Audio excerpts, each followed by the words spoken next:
if you look up how many hundreds of people have lost this dial part, and the repair cost is about $300 plus postage, and they will replace this entire plate.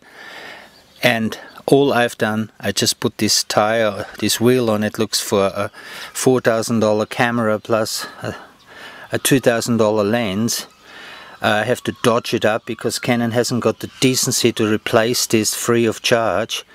Please share this video so maybe we recall the entire Canon range to get this fixed for free.